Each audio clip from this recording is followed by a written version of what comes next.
name is Sophie, and I never thought I would end up in a marriage like this.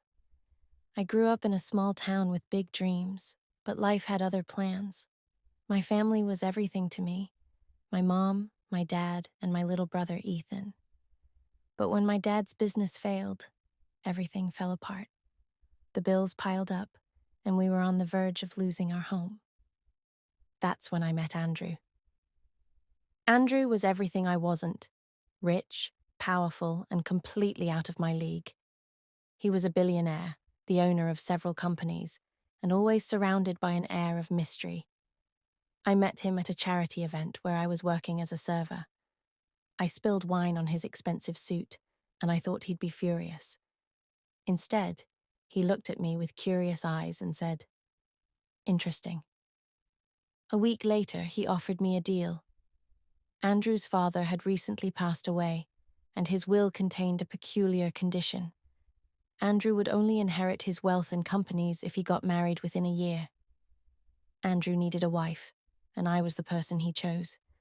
In return, he promised to pay off all my family's debts. It sounded too good to be true. I should have said no, but I didn't. I was desperate. We got married in a small, private ceremony. There were no friends or family, just a few witnesses and a judge. Andrew handed me a contract the day before the wedding. It was clear and cold, like him. "This is a business arrangement," he said. "You get financial security, and I fulfill my father's condition. That's all." I signed the contract with trembling hands. The first few weeks of our marriage were strange. We lived in his massive mansion, but it felt more like a museum than a home. Andrew was polite, but distant. He worked late hours and barely spoke to me. I spent most of my time wandering through the empty halls, wondering if I had made a huge mistake. But Andrew wasn't cruel. In his own way, he tried to make me comfortable. He made sure I had everything I needed.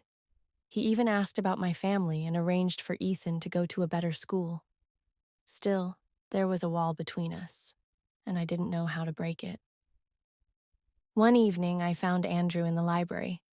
He was sitting by the fireplace, staring at an old photograph. I hesitated in the doorway, but he noticed me and gestured for me to come in. "Who's in the photo?" I asked softly. He looked at it for a moment before answering. "My parents. They passed away when I was young." There was a sadness in his voice that I hadn't heard before. For the first time, he seemed human, not just the cold businessman I had married. I sat down across from him, and we talked for hours. He told me about his childhood, his struggles, and his complicated relationship with his father. I told him about my family and how much they meant to me. That night, something changed between us.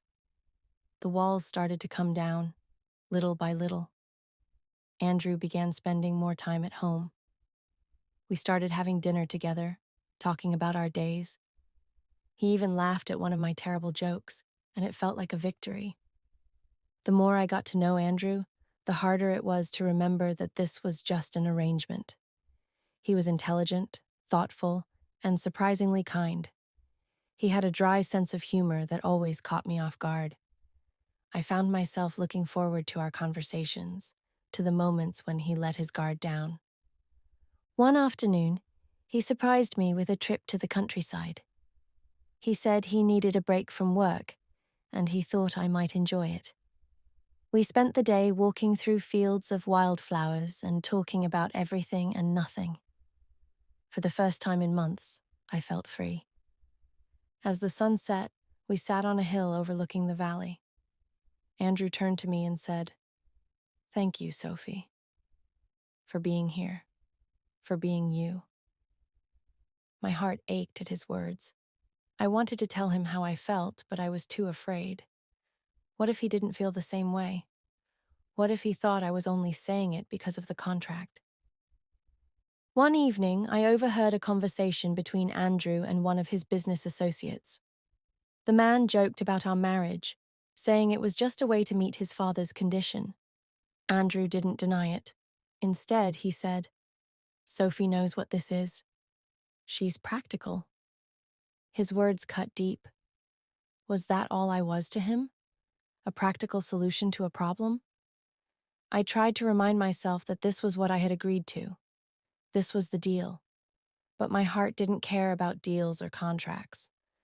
I had fallen for him, and it hurt to think that he might never feel the same way. I couldn't sleep that night.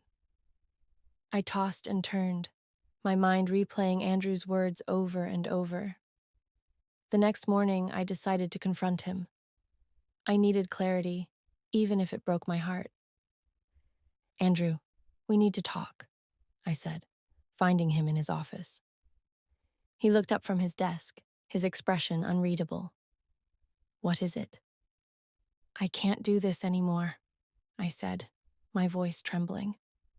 "I need to know if this marriage means anything to you, because it means everything to me."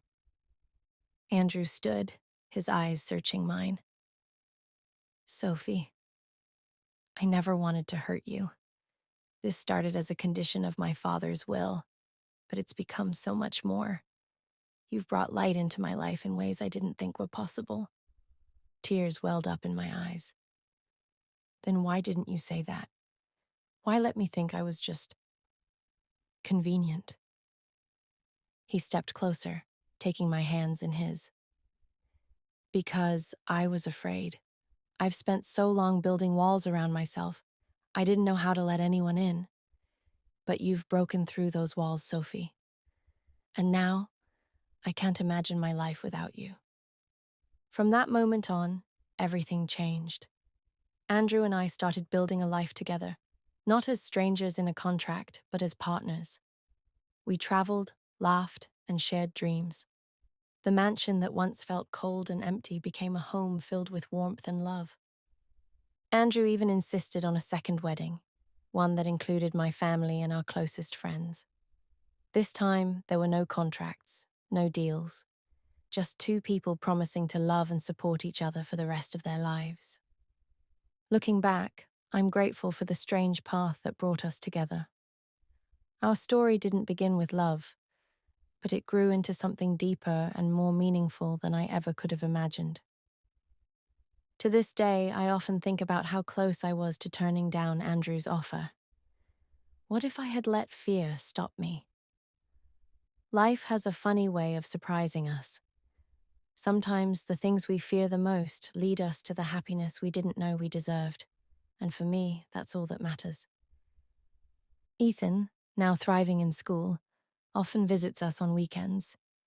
He's bonded with Andrew in a way I never expected, seeing him as both a mentor and a brotherly figure. My parents, who were initially skeptical of my marriage, have grown fond of Andrew. Family dinners are loud, joyful occasions filled with laughter and stories. One evening, as Andrew and I sat on the porch watching the sunset, he turned to me with a soft smile. "Do you regret it?" he asked. I shook my head, leaning against his shoulder. Not for a second. And in that moment, I knew that I had found more than financial security or a solution to my family's troubles. I had found love, the kind that grows quietly and steadily until it becomes unshakable. And that, I realized, was worth everything. As the years passed, our bond only deepened. Andrew's business empire flourished, but he never let it overshadow the importance of our relationship. He often said that meeting me was the real inheritance his father had unknowingly given him. We started giving back, creating scholarships for students from underprivileged backgrounds, including a program in my hometown. Every time we attended a graduation ceremony, I felt immense pride knowing how far we'd come together. One summer, Andrew surprised me with a small cottage in the countryside, the same place where we'd first begun to truly understand each other. It became our sanctuary, a place where we could escape the demands of life and just be ourselves. We'd spend evenings by the fireplace, reminiscing about the journey that brought us together. The mansion, once a symbol of distance, now echoed with the laughter of children.